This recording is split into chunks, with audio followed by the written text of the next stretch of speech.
What's up, everyone? My name is Joe Cox, and thank you for tuning in to Joe C. Cox Photo.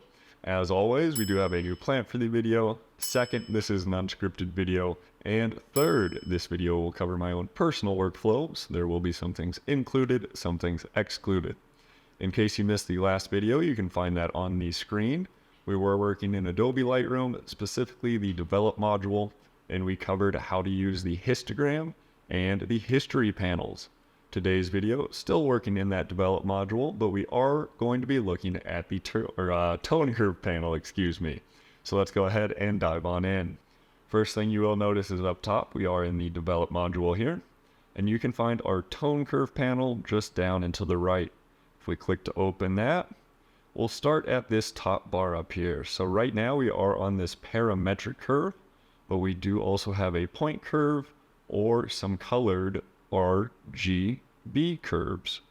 But starting back on the left, we are going to be working with the parametric curve. And I do want to talk real quick. So the parametric curve and the point curve are both dealing with black and white tonalities of your photo. The big difference between the two, though, is the parametric curve is going to be much more restrictive with what it allows you to do. So it is going to force you into regions, and in those regions, it is going to have certain limits where you cannot exceed. The point curve, however, you can do whatever you want. If you want, I'll show you. Let's get back into it. So the parametric curve, diving on in, it does look like there's a lot going on, but it is all working in combination. So up top, working with the graph first, you can click and drag anywhere on this graph, and you will notice by hovering over it, it does put us into different regions on the photo.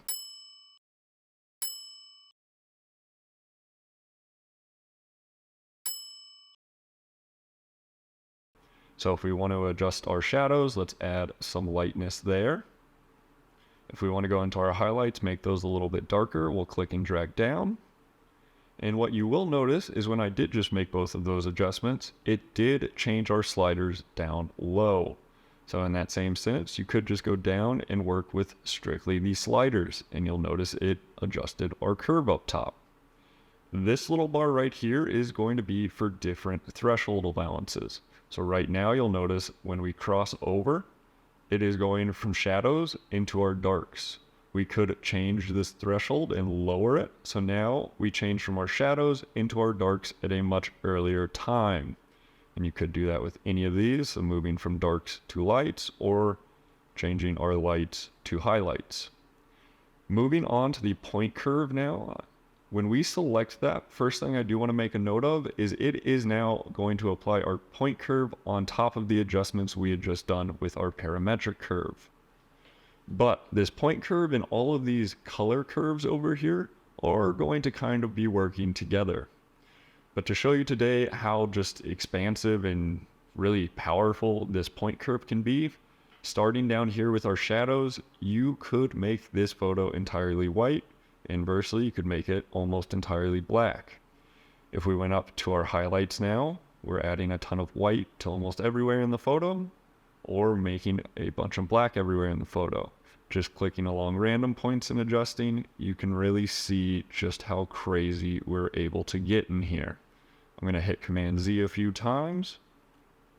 And so if you ever want to get back to this straight line after you've made some adjustments, you can go down and just hit this point curve and go up to linear, and it will give you that linear line again.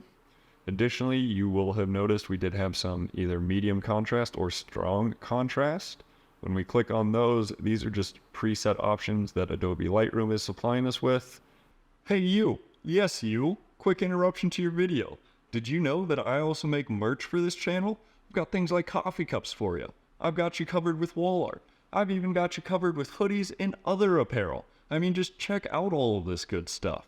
So not only are your purchases going to supporting this channel and helping others become more educated on photo and video, but a portion of those proceeds also get donated to the Simplify in America's Fund. So not only are you helping out this channel right here, but you're also supporting the men and women who served in our armed forces. That is kick-ass of you. Way to go, you. But check out the link in the description down below. Go find something you absolutely adore. and let's continue to all support each other out here. It's tough out here, it really is. But I love you, you're each beautiful people, and you know that. But otherwise, let's get you back to your video now. Additionally, when you noticed we did have this kind of adjusted, you could go down and save your curve selection as a custom preset. But now moving over into some of our colors with this red channel, you will notice that you will move into red by going into the top left, or you'll move into cyan by going into the bottom right. On green, top left is green, bottom right is magenta. Blue, top left is blue, bottom left is yellow. So just to really kind of show you the powerful effects in here, kind of go in and just start making some random drags. And boom. So going up into that little tool or eye icon up here, you will notice that is our before, that is after our tone curve. So very powerful there. Last little thing I do want to cover is this little tool right here. So this little tool, if you click on it, you can now go in and sample directly from your photo and start changing that region specifically by clicking and dragging. So you'll notice we were kind of in a highlighted area, and now it's really pulling that curve down, and you can see because we were onto that dot there. If we went to a very dark part of the photo, it started messing around. Now you can see we're adjusting that. There again, to get back everything normal, we could just go down to point curve and hit linear, and that just brought us down to a linear curve on all of these again. So that is going to cover our tone curve video today. Pretty simple stuff, very powerful. Get in there and start playing with it. The more you use it, the more comfortable you are with it, the more impactful and stylized your photos will become. But as always, I appreciate you tuning in. Thank you. And don't forget to subscribe. I'd hate for you to miss out on all the content I'm releasing right now.